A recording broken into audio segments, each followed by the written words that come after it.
क्या आप इमेजिन कर सकते हैं एक ऐसी आवाज जो इतनी पावरफुल हो कि उसे हजारों किलोमीटर दूर तक अंडर वाटर माइक्रोफोन्स डिटेक्ट कर लें? और सबसे शॉकिंग बात, साइंटिस्ट भी पहले समझ नहीं पाए कि ये आवाज आई कहां से।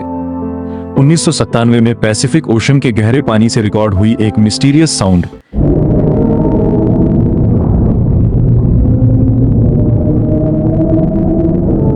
जिसे नाम दिया गया द ब्लूप। क्या ये किसी अननोन जायंट सी मॉन्स्टर की आवाज थी या फिर नेचर का कोई अजीब राज? आज हम जानेंगे द ब्लूप की पूरी कहानी। साल था 1907। अमेरिका की national oceanic and atmospheric administration यानी NOAA पैसिफिक ओशन में अंडर वाटर माइक्रोफोन्स का एक नेटवर्क यूज कर रही थी। इन माइक्रोफोन्स को हाइड्रोफोन्स कहा जाता है। इनका असली पर्पस था अंडर वाटर अर्थक्वेक्स, वोल्केनोज और सबमरीन्स को मॉनिटर करना।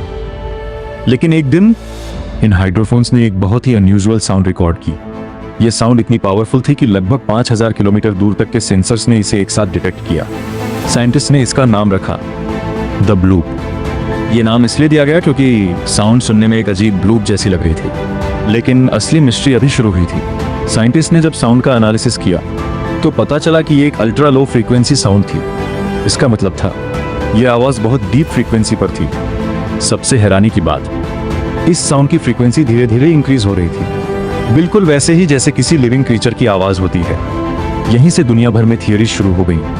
कुछ लोगों ने कहा यह किसी जायंट अननोन व्हेल की आवाज है, कुछ ने कहा यह प्रीहिस्टोरिक सी मॉन्स्टर हो सकता है, और कुछ लोगों ने तो इसे HP लवक्राफ्ट के फिक्शनल मॉन्स्टर कथुलू से भी जोड़ दिया।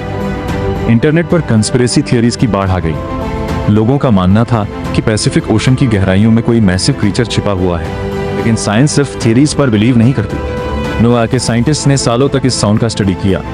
उन्होंने कंपेयर किया वेल्स की साउंड्स, अर्थक्वेक्स, वोल्केनोज और ग्लेशियर्स के टूटने की आवाजों से।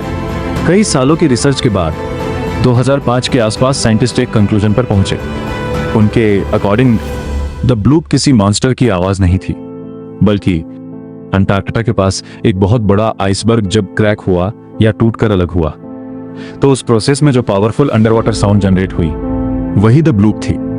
आइस के मैसिव ब्लॉक्स जब प्रेशर के साथ ब्रेक होते हैं तो उनसे बहुत लो फ्रीक्वेंसी और लॉन्ग डिस्टेंस तक ट्रैवल करने वाली साउंड्स निकल सकती हैं, और द ब्लूप की कैरेक्टरिस्टिक्स एग्जैक्टली इसी प्रोसेस से मैच करती थी। तो क्या द ब्लूप का मिस्ट्री ऑफिशियली सॉल्व हो चुका है? साइंटिफिक एविडेंस के हिसाब से हाँ, मोस्ट एक्सपर्ट्स मानते हैं कि ये अंटार्कटिका के आइसबर्ग के टूटने की आवाज थी, लेकिन पैसिफिक ओशन का सिर्फ लगभग 20 से 25% ही प्रॉपर्ली एक्सप्लोर किया गया है। बाकी का ओशन आज भी लार्जली अनएक्सप्लोर्ड है। इसलिए ये कहना मुश्किल है कि समुद्र की गहराइयों में और कितने राज छिपे हुए हैं। हो सकता है अगली मिस्टीरियस साउंड हमें किसी और अनजानी दुनिया की तरफ ले जाए। अगर आपको ये मिस्ट्री पसंद आई हो, वीडियो को लाइक करें, चैनल को सब्सक्राइब करें और कमेंट्स में बताएं आपके हिसाब से द ब्लूप सिर्फ आइसबर्ग की आवाज थी या फिर समुद्र के अंदर सच में कुछ और भी छुपा हुआ है।